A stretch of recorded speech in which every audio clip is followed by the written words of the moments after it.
When we look at our kids with disabilities in the kitchen, we often see a wall of barriers, sharp knives, hot stove splatter, and sensory overload.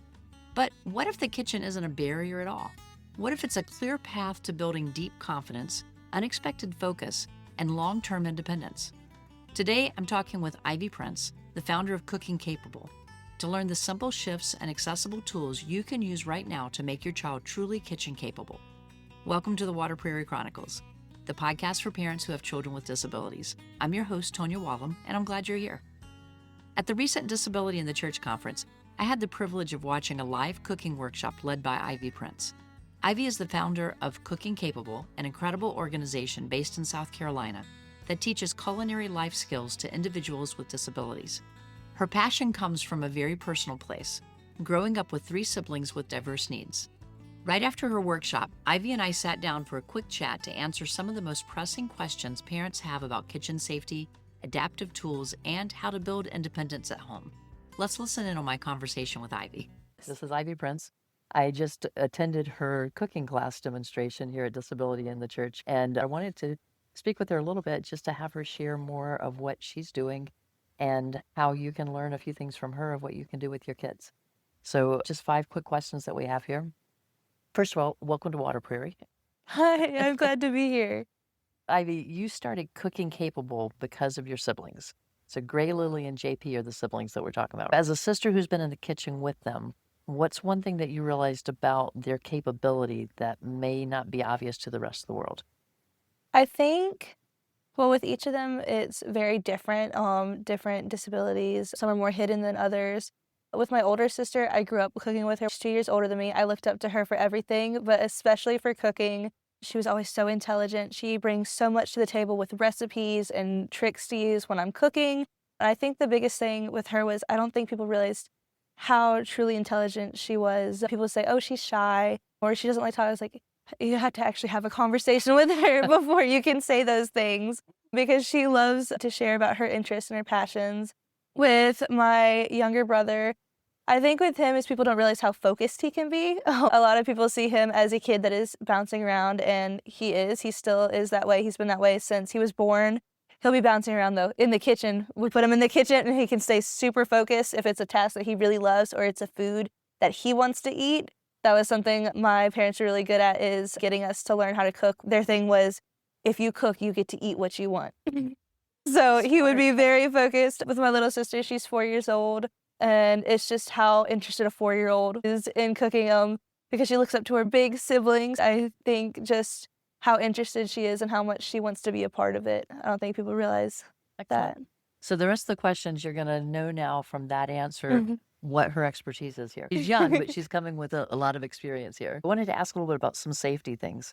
Kitchens can be really scary for parents, and I know whether their child's visually impaired or intellectually challenged with some different areas that they're working on, there's a lot of concerns. You've got heat, you've got knives, you've got literal dangers that every parent knows. And they may be a little bit afraid to let their kids start working in the kitchen. What are some ways that they can adapt their kitchen for a disability that the child may be working with? So a lot of what we use in our workshops is we use a lot of adaptive tools. We have something called a slap chop. You can put a food inside it, and then all you have to do is literally slap it and it'll dice the food. We've done different, like others, we have knife guards, we have specifically cutting gloves, we have metal pieces that you can put on your hand, you have something that can help hold the food so your arm is up above. It's kind of hard to explain without having it to show, but we have a lot of different adaptive tools. If you research on Amazon, has all of those tools available. And then I think another thing is, I believe it's very important for safety, is to try teaching. I think as they get older and when they start trying to be more independent, if they didn't have someone to teach them when they were younger, it's going to be exponentially more dangerous as they get older. So just trying something and seeing what works.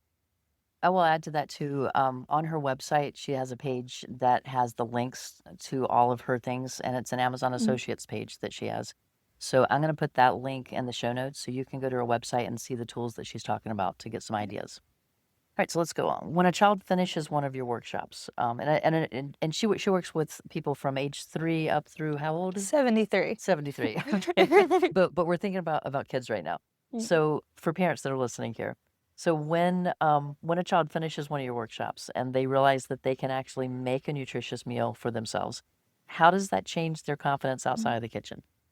I think for a lot of our participants, because we've had many who come in, either they had no experience or one said that's mom's job. Mom makes all the Oh, food. yeah. Um, and by the end, they were making the food, and you could just tell by the look in their eyes how happy they were that they got to create that food. I had another participant, he came up to me, the same one who said mom cooks.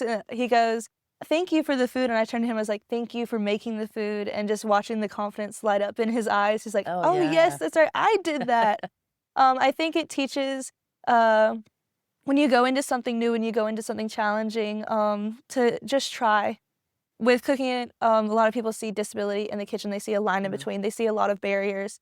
With Cooking Capable, we're trying to show them that there is a clear path. It might look different than someone else's clear path, but there is a clear path. So when they're trying something that isn't necessarily kitchen related, that they look for that clear path for them as well. Nice. I like that.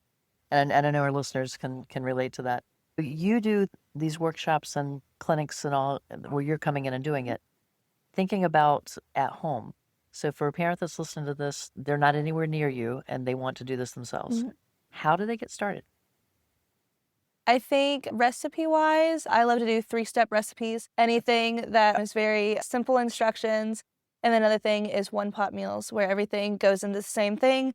Your safest choice, I believe, is the oven, and making sure you have long enough oven mitts, and then there's a lot less worried about the food splatter when you're working in the oven.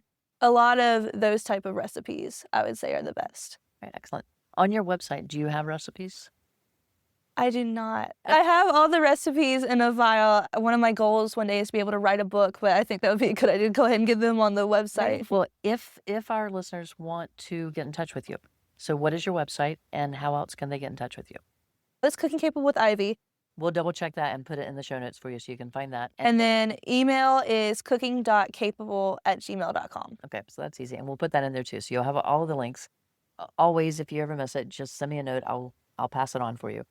And so now I want you to watch her demonstration. It'll be edited a little bit, but you'll be able to see her doing a workshop that she held today for some parents that came in, and it really was fun to watch her working, but also to see the response of the parents. What a great reminder that our kids are often capable of so much more than the world gives them credit for. Ivy's insights on using simple 3-step, one-pot recipes and the safety of oven cooking are excellent starting points for any parent wanting to open up the kitchen to their child. If you want to check out the adaptive tools Ivy mentioned, like the slap chop, knife guards, or cutting gloves, I've linked her Amazon Associates page in the show notes, along with her website and direct email. As many of you know, funding is shifting for grassroots organizations like Cooking Capable, and their current grants are wrapping up this year. If you run a church ministry, a community group, or if you're a donor looking to back a project making a tangible, everyday difference in the disability community, please reach out to Ivy. Let's help her keep these vital programs fully funded. And make sure you check out my video from directly inside the Disability in the Church conference. I recorded part of Ivy's live workshops so you can see these adaptive tools and strategies in action. And I put the link in the show notes for you. Have a great week, and I'll see you next time.